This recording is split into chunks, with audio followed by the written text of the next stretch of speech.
chego a isso, tá bem? Bem, hoje nós falaremos de um assunto bem importante. Ele é tão importante que está contido no Evangelho segundo o Espiritismo e no Livro dos Espíritos. Não que haja assim, um maior que o outro, ou um mais importante do que o outro. Mas se você pegar o Livro dos Espíritos, na parte terceira, fala sobre as leis morais divinas, não as leis dos homens. Esse assunto está contido na última lei, a lei da perfeição moral. E está também contido no Evangelho do Espiritismo, no capítulo 17, que é o capítulo Sede Perfeitos. Ou seja, é um convite a todos nós a analisarmos o que é ser um homem de bem. Homem no sentido geral, homem, mulher, adulto, criança, não importa. Uma pessoa de bem, um cidadão de bem. Então, o nosso estudo hoje é vinculado nessa perspectiva, tá bem, gente? Não entendam homem como um gênero masculino, não. E sim a humanidade de bem. E nessa humanidade, cada um de nós, homem, mulher, adulto, adolescente, sei lá. Tá bem? Bem. O que é ser um homem de bem? Uma pessoa de bem?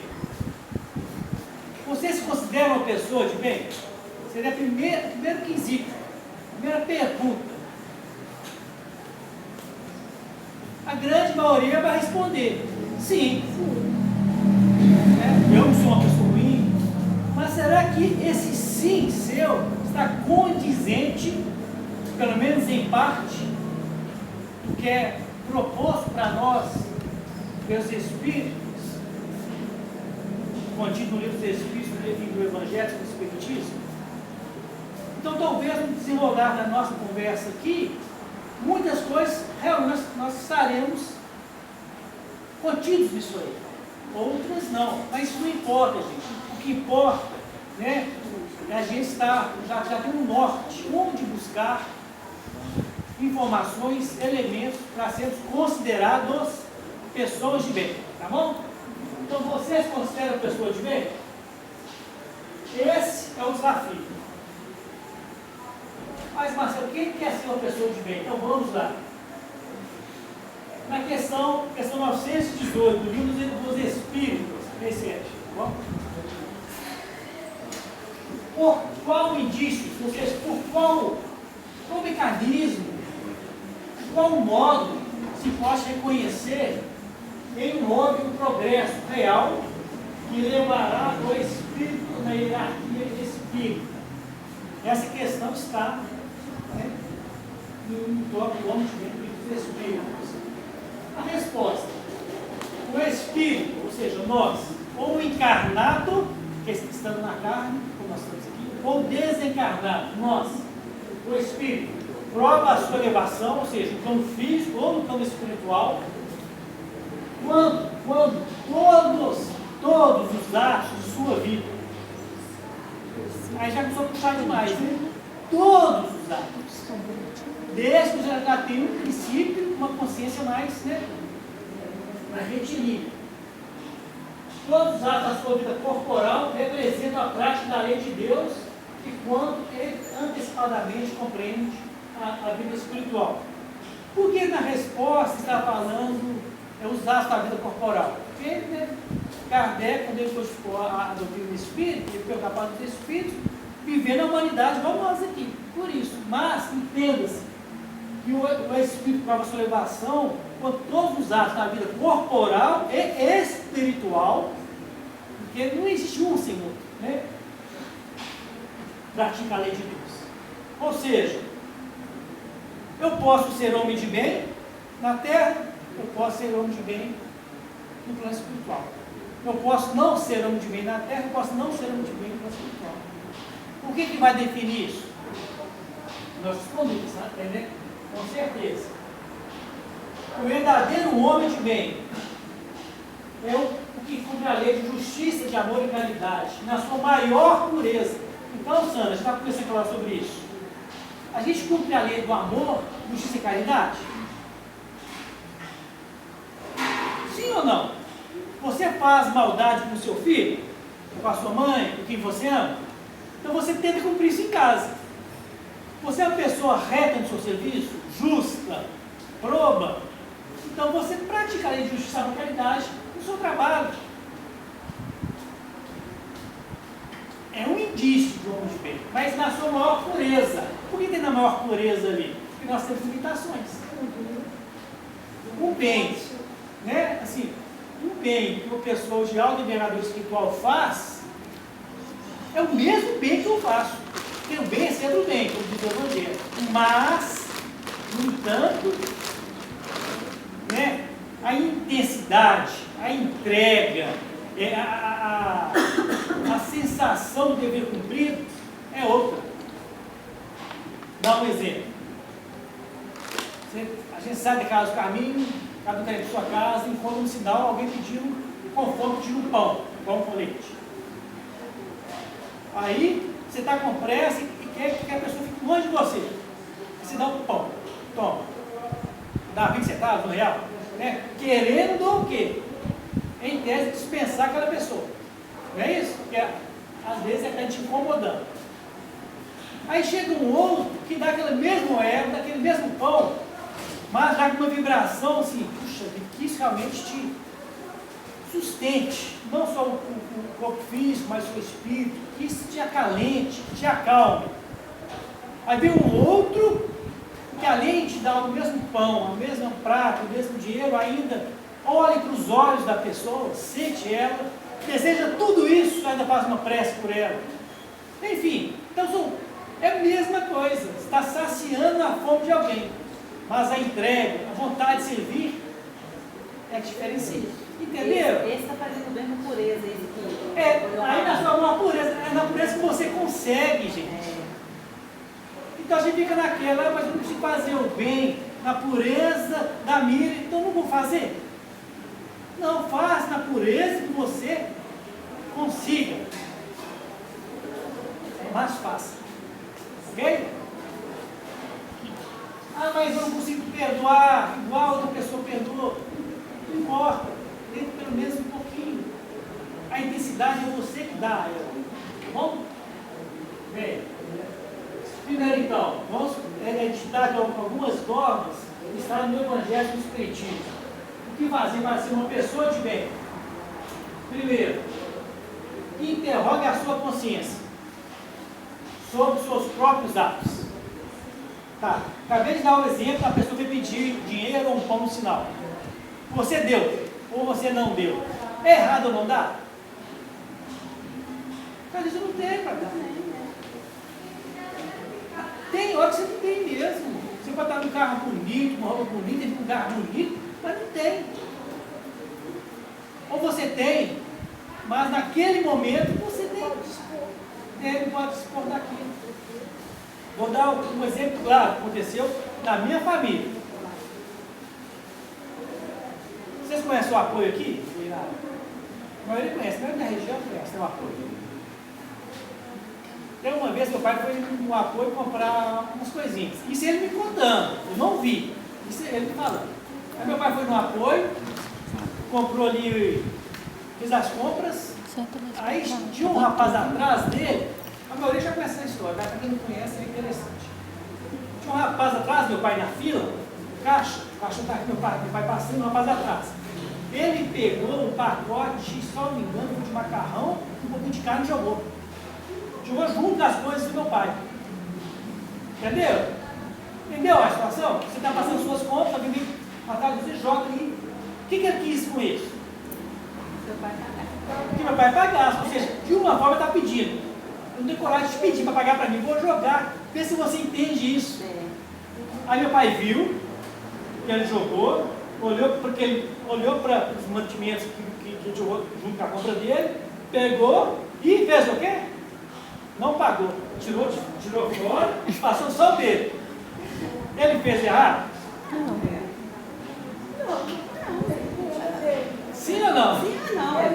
Depende. Ele fez errado. Ele poderia ter feito, poderia, mas ele não ter pago a conta do rapaz de não foi errado. Mas agora, é aí que eu quero chegar, não. Deixa eu já, tá bom, cara? Hoje vocês estão bem servidos. Graças a Deus. Então, continuando. Aí, passou isso. Aí, no almoço em Babel, ele contou essa história e falou assim, sincero. Aí depois eu voltei, rapaz, me deu um arrependimento, ou seja, a consciência. Por que eu não paguei? Eu tinha dinheiro para pagar, foi um modo da pessoa que tinha uma ajuda e eu não paguei. Aí ele correu atrás da pessoa e não viu mais a pessoa. Guardaram essa história? Aí foi. Isso. Foi com aquilo, né? Pois é, foi com aquilo. Vou contar um outro caso. Um outro caso também da minha família. Vocês também já devem ter ouvido falar. Minha esposa, o meu menino era criança ainda estudava com Tiradentes, pequenininho. Foi levado na rua Formosa, se não me engano, estava com Tiradentes, São Teresa. Aí na volta, ele voltou já para casa, o menino falou assim, ô tia, dá um dinheiro, dá um trocado, tia. Chama de tia, né? Não sei esse vocabulário. Ela disse, meu bem, pede para te ajudar. Aí tirou o dinheiro do bolso, começou a contar. Ela falou assim, ô meu filho, eu não tenho nem para minha passagem. O que o menino fez?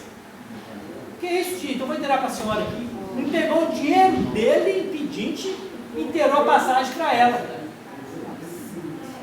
Entenderam, gente? Quer dizer, então o que está certo e o que está errado? Avalie a sua consciência. Se deu para avaliar e fazer, faça. Se você fez e arrependeu, da próxima vez você faça. Ele viu a intenção dela tão Entendeu? boa, que não vai ajudar ela. Exatamente. No caso da minha esposa, foi, nossa, quem me ajudasse, então eu podia ajudar. E meu pai, ele não ajudou, mas depois ele arrependeu, quis ajudar, mas não encontrou mais a pessoa. Ou seja, se você tem a vontade de fazer o bem, faça. Perdeu? Tá, calma, respira, para ver se você faz. Tá bom? Não carregue culpa também. Porque a culpa exagerada, o remorso exagerado vira o quê? Problema a gente ser trabalhado. Sempre é uma nova oportunidade de fazer o bem. Tá bom? Então, torrar a sua consciência sobre os seus próprios atos.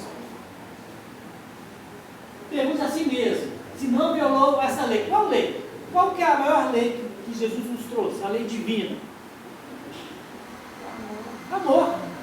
Então, gente, não precisa de muita coisa não. Amar a Deus por todas as coisas e ao próximo a si mesmo. Então, eu não lembro, então lembro do amor. Tudo que você for fazer, tente deixar o amor fluir primeiro. Você vai dar o pão com amor. Vai falar o não com amor. Vai fazer o que for, o amor tem que chegar primeiro. Aí você não viola essa lei, a lei do amor. Se não cometeu mal, e se fizesse todo o bem que podia. Que podia, gente. Não que deveria. Entendeu a diferença? Porque a gente tem que fazer o bem constantemente, mas nem sempre a gente consegue fazer conforme deveríamos. Então, façamos conforme possamos fazer. Tá bem? Uma corridinha aqui. No caso lá, na história do meu pai lá no apoio, se não deixou escapar voluntariamente, uma ocasião ser útil. Né? Rapaz, que ele pagasse lá um macarrão para ele um pouquinho de carne, ele tirou. Deixou de ser útil. Arrepender-se que não fez é muito ruim. Mas depois a gente faz diferente. Depois faz diferente. Sempre tem oportunidade. Essa aqui, gente, tem uma coisa que eu vou falar lá em casa, que é o seguinte: cuidado com a pergunta que você faz. Você está preparado para a resposta? Que você vai ouvir? Cuidado. Se ninguém tem que se queixar de você. Às vezes fala assim, o que você acha de mim? Como é que você me vê? Às vezes a pessoa tem que querer ouvir só os elogios. Pergunta o que quer, escuta o que não quer. Então assim, tudo bem, todos nós temos o quê? Qualidades. Todos nós, gente, não tem ninguém aqui que não tem qualidade. Todos temos. E também, esporadicamente, alguns defeitos. A questão é aquilo que você vai alimentar mais. Veja bem, o defeito que a gente tem, o que as pessoas nos mostram, às vezes nós temos tanto melindre nos aponta um erro, um tropeço, um defeito. Eu nunca mais quero ver essa pessoa na minha vida. Nunca mais quero nem encontrar com ela, por causa de um apontamento que às vezes é até sincero. Por isso que Emmanuel sempre fala, né, conosco. Conosco na terapia espírita. Se a crítica dirigida a você for verdadeira, não reclame. Se não for, não ligue para ela. Mas para isso você tem que estar o quê? Equilibrado para saber diferenciar se a crítica é verdadeira ou não. Tá bem? Se fez aos outros aquilo que queria que todos fizessem com você. Questões para você trabalhar. E a pergunta-chave está lá na questão 919 do Livro dos Espíritos. Se hoje Deus falasse assim, Marcelo, vai retornar para o plano espiritual, será que tem alguma coisa que eu tenho que envergonhar, que esconder, que tenho que tentar, né, que não seja descoberto? Se você tem uma vida digna, e se Deus chamasse hoje para retornar para o plano espiritual, você está tranquilo? Ok, suave. Está bem consigo mesmo, bem com a sua consciência. Você pega aqui no Livro dos Espíritos a questão 961. Isso é 961. No momento da morte, não é isso? Conversa? Interessante essa questão. E, ó, qual o sentimento que domina, questão 961, qual o sentimento que domina a maioria dos homens, não a mulher, a humanidade? No momento da morte, a pergunta do Kardec, né? A dúvida, o temor ou a esperança? Questão 961. Ou seja, se Deus chamasse hoje, ao mundo dos espíritos, qual seria o sentimento que domina em você? O medo, a dúvida ou a esperança? Isso é de cada um, né? Resposta: a dúvida para os descrentes, empedernidos, né? As pessoas que não tem nada, mas na hora H, será que existe algo mesmo? Ok. O temor para os culpados, ou seja, se a sua consciência não aprova o que você está fazendo, cuidado. E a esperança para as pessoas de bem. Entenderam, gente? É seguir o caminho na linha reta. Segunda questão, você precisar de uma pessoa de bem. Fé em Deus. Gente, Deus não erra nunca. Você tem que estar nisso. Não é acreditar, é confiar. Não é confiar, é sentir isso. Deus não erra nunca. Nunca. Deus é a inteligência suprema, para todas as coisas, perfeição total. Não erra nunca. Mas tem pessoas que só acreditam em Deus se acontecem coisas que para ela, naquele momento, é o que deveria acontecer. Se já tirar um pouco da trilha dela, ela não aceita. Mas Deus não faz nada para te machucar. Nada. Porque Deus não é vingativo. Deus não é punitivo. Ele permite que as leis, sobretudo a lei do amor, seja algo que nós temos que buscar. Aí tem hora que, infelizmente, a gente não aprende pelo amor. Aí fica aquela questão. Uma dorzinha, uma coisinha que vai fazendo você voltar para o amor. Mas nunca de forma de punir. Vou dar um exemplo. Uma pessoa, ela envereda para o vício do álcool. É difícil? Não. Para quem gosta de beber, qualquer vício, gente, é algo que te dá prazer. Se não desse prazer, não seria vício. Né? Para a pessoa do álcool. Aí, de repente, ela começa a sentir dores, no pâncreas, o filho começa a ficar meio assim, aquele negócio todo, a ponto, começa a falar para ela assim, ou você para de beber, ou você vai, cada vez mais, comprometer seus órgãos fisiológicos. Aí a pessoa, por escolha e sobrevivência, ela dá conta de parar com aquele vício. Então para ela foi o quê? Uma dor primeiro no pâncreas, no fígado, que fez ela ir para o médico. Está entendendo a analogia? Então, às vezes, a nossa vida chega a uma certa dor, não como punição, mas para a gente caminhar. Terceiro, a esperança. Gente, tem coisa que é tão comum em nossa vida que a gente para de pensar nela. Quase que automático. Todos nós temos esperança. Todos. Quando você planeja alguma coisa, é porque você tem esperança. Se eu perguntasse para vocês aqui agora, o que você vai fazer na hora de terminar a nossa reunião? Cada um tem um plano. E amanhã? O que vocês vão fazer quando chegar o mês de abril? E daqui a 3, 4 meses, final do ano? Você não tem um planejamento? É porque você tem esperança. Você espera que isso possa vir a acontecer. Aí que você tem que lembrar de uma palavra de Jesus conosco. A semeadura é livre. A colheita é obrigatória. Então eu tenho esperança. Mas eu tenho que fazer a minha parte. Entenderam? Mas se uma pessoa de bem, um homem de bem, um cidadão de bem, eu tenho que semear valores que condizem ser uma pessoa de bem. Tá bom? Não é só esperar. É semear para colher. Quarto. Resignação. Essa é demais, né? Aceite as mudanças da vida sem murmurar. Entender que elas são prova ou expiação. O que é isso? O contrário da resignação é a revolta.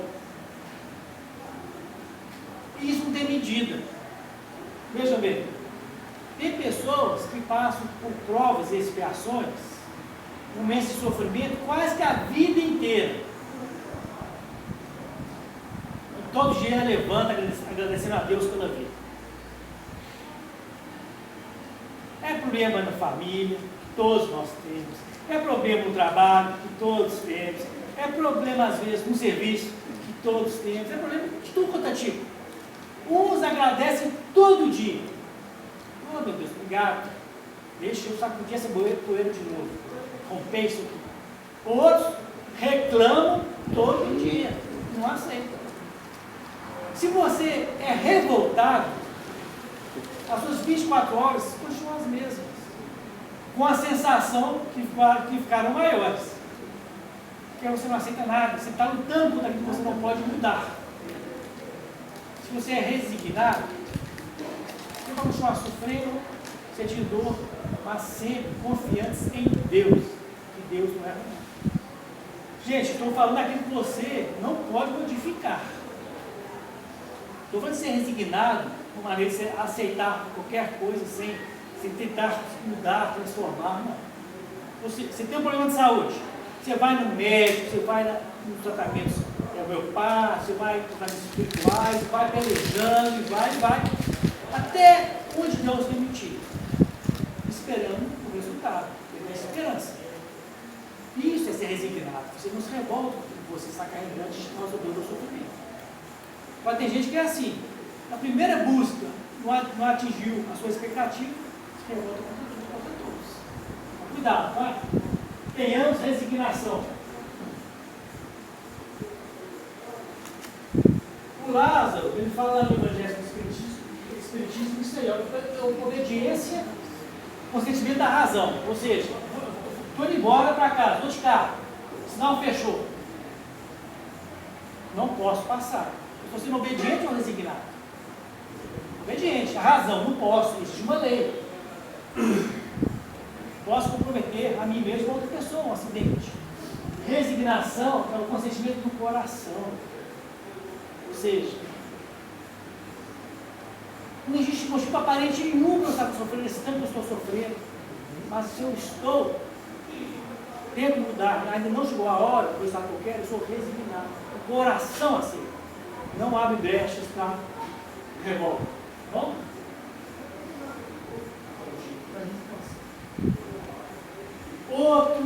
Outra palavra, outro agir, outra semente no homem de bem, beneficência.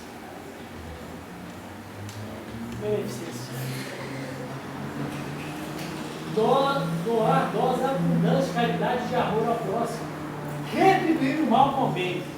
É pegar pesado, né, gente? Porque o bem com o bem, a gente quer sempre mais um bem, né? Se eu dou uma coisa, quer receber duas melhores, né? Agora imagina retribuir o mal com o bem. Não é fácil, mas os homens de bem já buscam isso.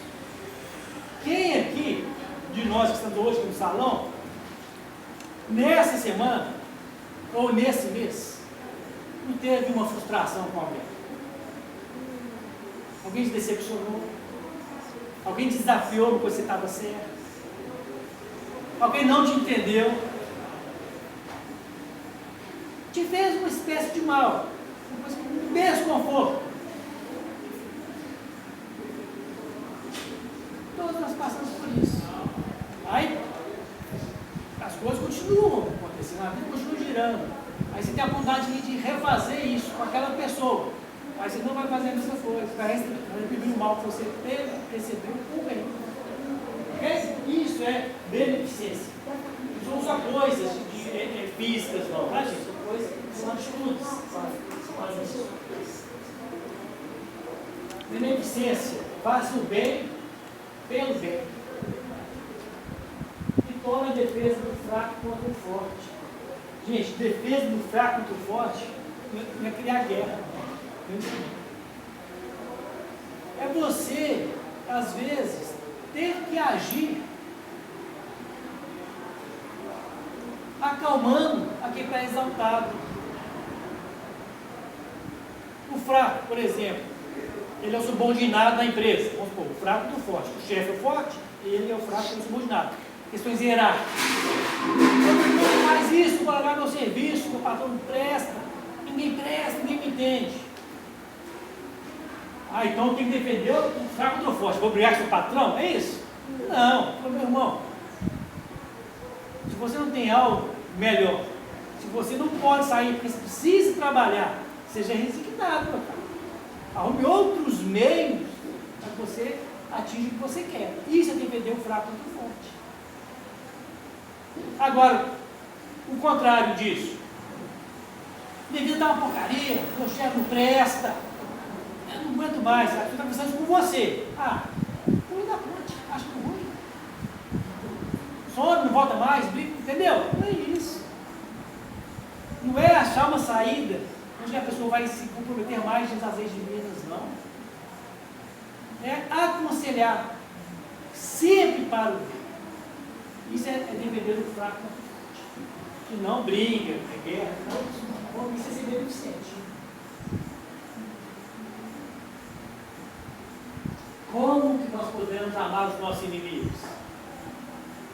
Não lhe guardando ódio, nem rancor, nem desejo de vingança. Perdoando os maus que nos causam. O mal que nos causa. O Raul Teixeira, vocês conhecem o Raul Teixeira? Aquele expositor espírita, conhecido? Eu fico escutando ele. Ele é bom, né? Ele gosta muito dele. Eu gosto. Também gosta. Sobre o perdão, sabe o que ele fala? Para você diminuir a ofensa. Ou seja, a pessoa fez algo que te machucou, te magoou demais. Você vai diminuir. O que é isso? Você vai tentar achar dentro de você por que ele fez isso? Para te machucar, para te ofender. Se você consegue diminuir isso, essa ofensa, é um pouco mais fácil de você perdoar. Porque às vezes a coisa é tão gritante que a gente vê tão grande que você não consegue nem pensar em perdoar. Exemplo prático. Está ali a Miriam com o seu violão. Aí chega eu, jogo o violão dela no chão. Ok. Aí chega uma criança e joga o mesmo violão no chão. O ato foi o mesmo, não foi? Mas uma coisa foi um adulto, outra coisa foi a criança. Então, o que é desvalorizar a ofensa? É ver o outro que ainda te machuca, te magoa como criança. Porque ele é uma criança espiritual. Que quem não é criança espiritual não magoa, mas as pessoas nem machucam. Pode ter 80 anos, pode ter 90, pode ter 50, pode ter 20, 15. Todo mundo que machuca o próximo é criança espiritual. Sem exceção. Porque a pessoa que já tem uma certa maturidade espiritual segue mais a cartilha de São Francisco. Né? Melhor perdoar, né? Ser perdoado, assim, né? Melhor ser você ser aquele que recebe as críticas, as ofensas, ser o ofensor. Tá bom?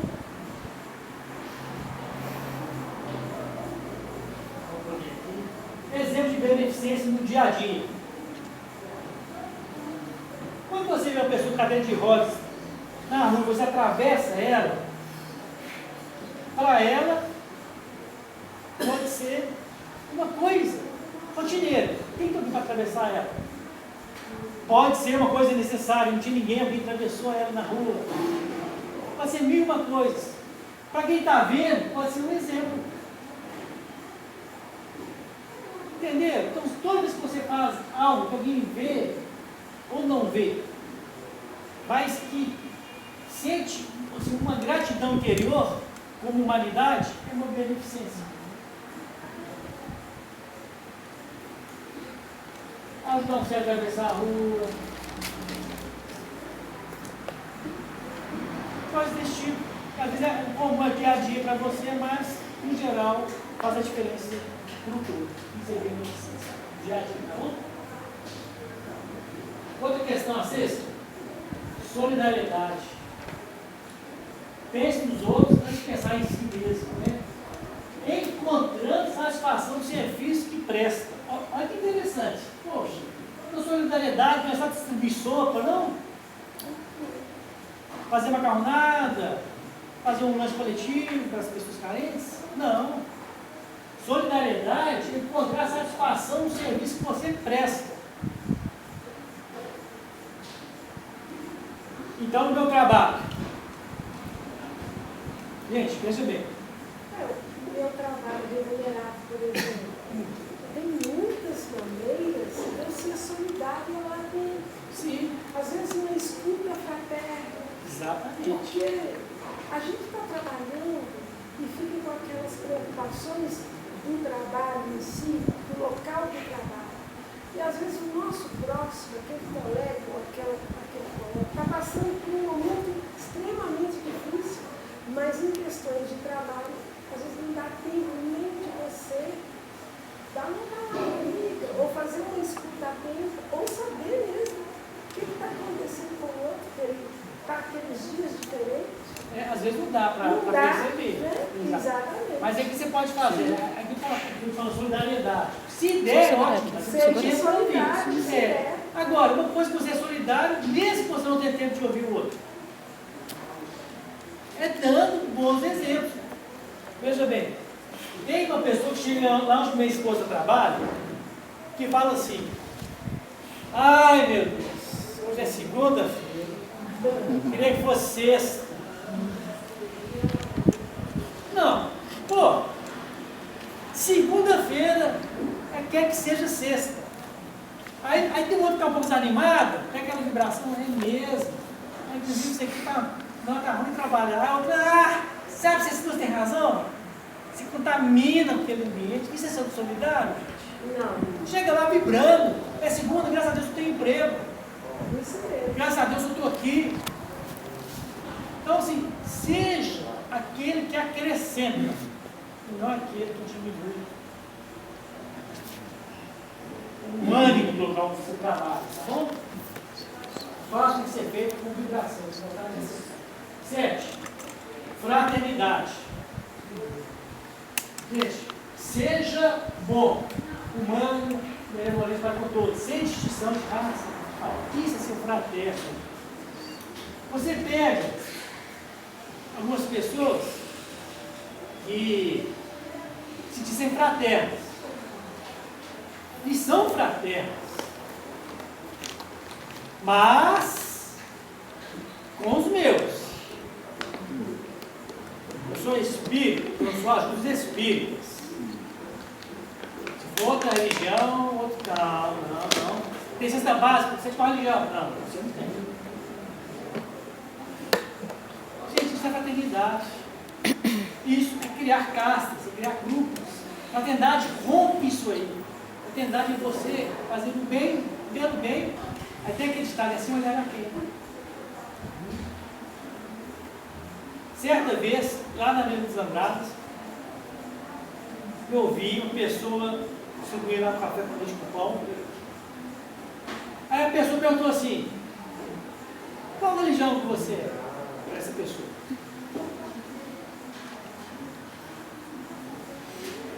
Olha, qual religião que você é? Aí, qual diferença faz? Né? Assim, pensando. A fome bate para todo mundo. Né? Quem está me servindo, poxa. Então a pessoa já estava assim, quando ela perguntou isso, qual religião que você é, não foi no sentido de aceitação não, mas foi de delimitação. Se você é a pessoa da rua perguntando isso, se você é da religião que eu tenho um certo conceito, eu aceito. Se você não, eu nem aceito a ninguém. Olha que coisa. Quer dizer, então, às vezes você pode ser fraterno, mas o outro ainda tem essa diferença. Entendeu? É uma resistência. Mas o outro é o outro. Nós falamos do homem de bem, de nós, procuramos ser uma pessoa de bem. Agora, se fosse ao contrário, você falasse assim, vai servir um café lá na rua, uma sopa, né? Chega lá pro irmãozinho lá na rua, você é de qual religião? Ah, eu sou católico, não sei não. Tem algum espírito aí, parece uma sopa, aí você não está sendo fraterno, entendeu? Fraterno não tem barreiras, fraternidade não existe barreiras, existe movimento, ok?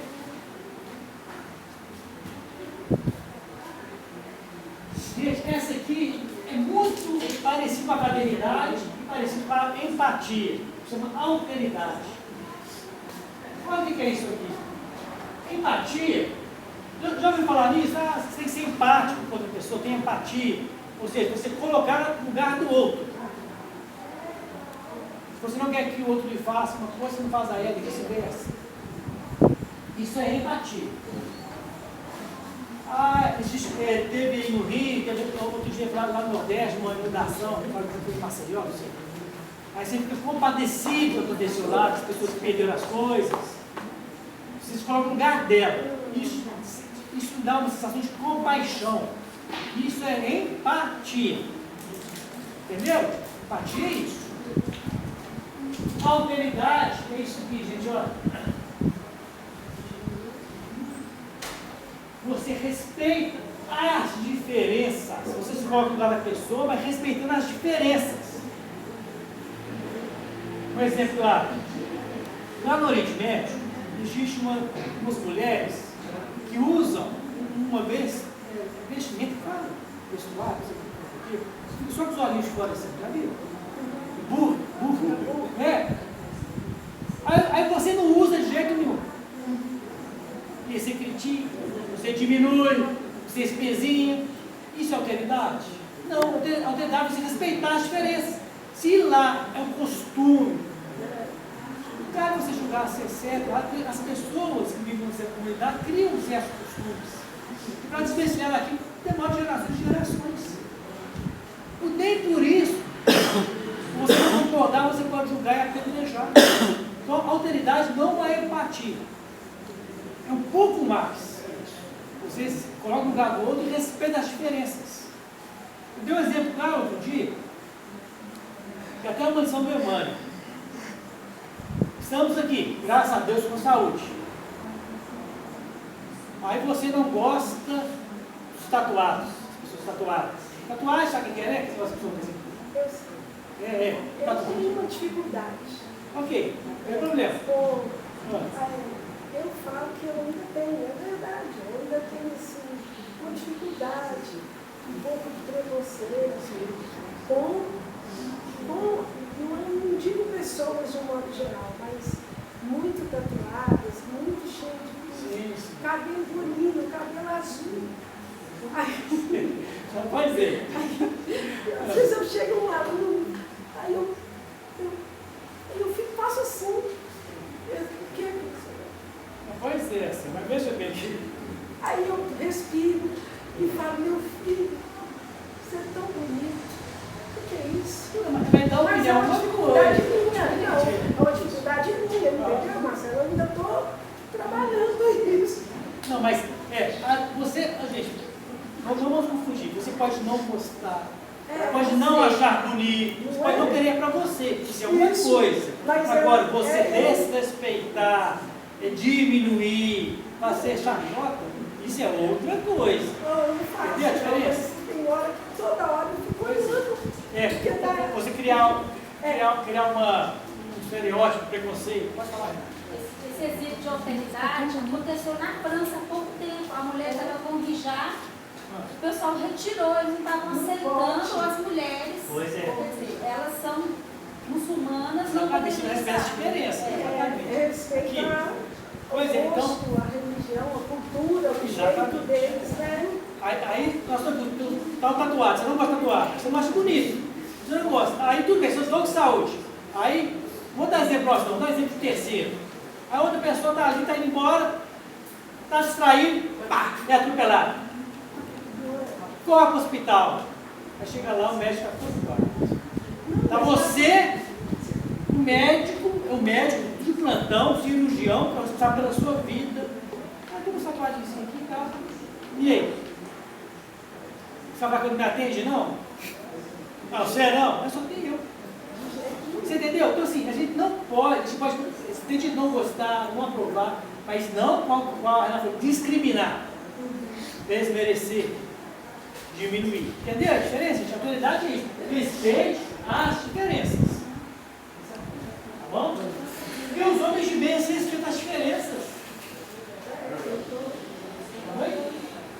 Vocês acham que na falange do Cristo, vamos falar de Jesus então. O que Jesus fala conosco? Nosso caminho leva o Pai, passa por mim. Eu sou o caminho, a verdade e a vida.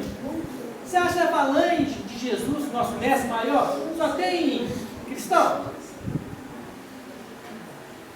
Cristão é assim, somos nós que estamos aprendendo, mas é que as pessoas que praticam o bem pelo bem, que estão lá de outros ares da terra, outros costumes, são da falange de Cristo.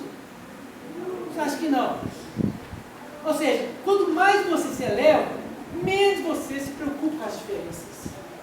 Você junta para somar, não mais para ficar discutindo quem tem razão e quem tem. Eu li um certo livro, Espírito, já tem algum tempo, não lembro qual. Um irmão nosso estava fazendo assim, uma pesquisa no plano espiritual. Aí, junto do doutor Bezerra de Menezes. Aí vai levando cada hora para um local, para uma igreja. Aí assim, nós vamos visitar a igreja católica. Aí desceram no ambiente da igreja católica. Aí viram lá flashes de luz e flashes, vamos dizer assim, de não luz. Aí sai daquela ambiência, agora vamos visitar os nossos irmãos evangélicos. Foram lá, flash de luz e escuridão. Foram na casa espírita, e aí? Flash de luz e de escuridão. Ou seja, aí foram nas denominações religiosas. Onde eu quero chegar? Ele mostrando que não é o local, são as pessoas. Entendeu? Obrigado, obrigado a Deus. São as pessoas. Então, a alteridade é isso, você respeita as pessoas por serem pessoas, da mesma humanidade, sem distinção. 9. Caridade. Falando aqui, ó, alteridade, no quesito, caridade. Caridade. Né? Tudo com amor. Caridade e o amor em movimento. Né? Em tudo, no pensamento, na obra, em tudo. Vou trabalhar com caridade, vou doar para que seja cada vez melhor. Entendeu? Eu não posso ir na casa do caminho, né? Não posso ir amanhã. Vou ficar em casa com caridade, com integralidade. Tranquilo, não posso estar bem de que estiver. Sem esculpar demasiadamente pelo que você não conseguiu fazer, gente. Entendeu? Isso é caridade contigo mesmo. Porque a gente precisa que abranger, abraçar tudo, não. Veja bem. Nós aqui na faixa etária de 40, 50 anos, 60. Porque a gente dá. Você tem família, não, você tem as suas demandas pessoais, familiares, sociais, muitas vezes trabalhistas, religiosas e outras mais. Você tem o seu momento de descanso. Então, poxa, deu para fazer, faça bem feito. Dentro da sua condição, não deu, fique em paz quando você estiver. Isso é caridade consigo mesmo, tá, gente? A caridade consiste na esmola aos pobres é mais fácil. Existe, porém, uma muito mais meritória. É de sermos pacientes, perdoar aqueles que Deus nos coloca no nosso caminho, aqueles que nos fazem perder a paciência. Isso é caridade. Perdoar, sermos pacientes com aqueles que estão entrando por Deus caminho. Bom? Perdão. Esqueça todas as ofensas, não alimentando ódio, ou todo desejo de vingança. Outro dia, foi até minha esposa que contou isso, foi hoje, foi ontem. Eu moro num prédio. Aí, todo mundo tem vizinho, né? tem vizinhos, né? Meus vizinhos são todos. Aí tem lá que antes do outro remanjo de coisa assim, né? Tentando superar. Aí, um dia comentou assim com o meu vizinho do lado assim, nossa, tem uma época, mas você queria matar esse cara. É claro que matar foi uma expressão, né, gente? Esse vizinho disse, não faço, não precisa correr pra lá. Bom, deixa claro que não vou chegar a esse ponto, mas assim, gente, quando o calo aperta, você está perdendo paciência, você tem que dobrar as orações. Abrigar na fé nas orações. Você perde esse primeiro. Entendeu? Por isso que não é fácil homem de bem. Tem que trabalhar o Pedro. As pessoas estão te sufocando, estão te incomodando. Marcelo, Sim? o perdão, a pessoa que faz o maior beneficiário do perdão é quem perdoa. Exatamente. Né? Porque se você não perdoar, por exemplo, você tem uma rixa com alguém, você vai ficar sempre pensando naquela pessoa. Pois é. Se você perdoar, você vai passar a pensar. Exatamente. Não, às vezes a pessoa faz uma coisa, te magoou, te irritou e nem sabe. E você fica 15 anos lembrando, aquela pessoa falou isso comigo quando era na escola. O cara já formou, já é pai, já é avô. 30 anos, já nem sabe mais. Então se você perdoa, olha o desembaraço que você tira.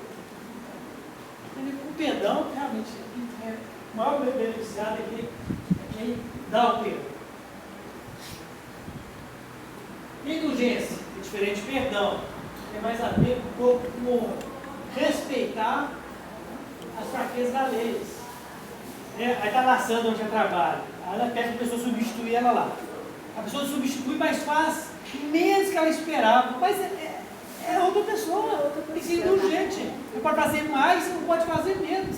De acordo com a capacitação dela, com a vontade, com o momento, com tudo isso aí, com as coisas intrínsecas e extrínsecas que repercutem no seu eu. Como é que foi o dia dela, a noite, como é que está sendo, entendeu? Então, indulgência. Cobre muito só de você. Estava fazendo um estudo do Evangelho no lar, de 16 de janeiro desse ano, até hoje eu lembro. A mensagem que chegou assim. Estava com um negócio de ser pouco indulgente, de querer cobrar do outro, esperar um pouco do outro, você sempre ficar decepcionado da família, e tal. A mensagem que veio foi a seguinte: era o segredo, entre aspas, da felicidade. Espere um pouco menos do outro e dê um pouco mais de você. Ou seja, dê um pouco mais de você e espere um pouco menos do outro.